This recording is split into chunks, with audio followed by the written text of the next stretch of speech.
Hi மக்களே, இன்னைக்கு நம்ம என்ன பண்ண போகிறோம்? Mutton pepper fry. ரொம்ப ரொம்ப டேஸ்டியானது. இதுக்கு என்ன பண்ணியிருக்கோம்? மட்டனை க்ளீன் பண்ணி கொஞ்சம் விளக்கெண்ணெய் விட்டுருக்கேன், மஞ்சத்தூள் போட்டிருக்கேன், கொஞ்சம் உப்பு போடுறோம் வேகிறதுக்கு. இது நல்லா வெந்த உடனே மற்ற மசாலா சேர்க்கணும். இதுக்கு தேவையான இன்க்ரீடியன்ட்ஸ் பாருங்கள். பூண்டு 2 வத்தல், வெங்காயம், சின்ன வெங்காயம் வெட்டி வச்சுருக்கேன், கொஞ்சோண்டு ஜீரகம், நல்ல மிளகு பாருங்கள், எவ்வளோ மிளகு பாருங்கள். இது எல்லாமே ஃப்ரை பண்ண போகிறோம். இப்போ பாருங்கள், வத்தலும் மிளகும் போட்டு நான் ஃப்ரை பண்ணிகிட்ருக்கேன். ட்ரை ஃப்ரை பண்ணணும்.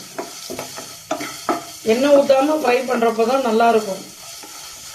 இது சீரகம் போட்டுக்கலாம். ஓகேங்களா?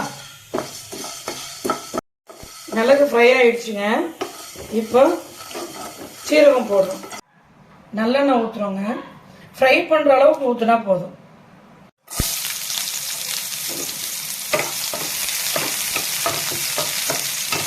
பூண்டு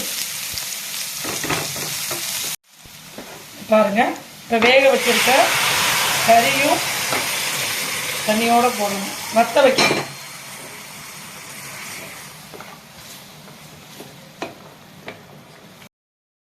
இந்த பாருங்க, தண்ணிலாம் வத்திடுச்சு. இப்போ இந்த பவுடர் பண்ணி வச்சிருக்க சீரகம், மிளகு, வத்தல் போட்டு இந்த பாருங்க, மட்டன் பெப்பர் ஃப்ரை ரெடி. நீங்கள் கடையிலலாம் வாங்கி போடக்கூடாது, வீட்டில் வறுத்து தான் போடணும். அப்போ தான் நல்லா காட்டமாக சூப்பராக இருக்குங்க. ஓகே, உங்களிடமிருந்து விடைபெறுவது சிவகாசி பரமேஸ்வரி.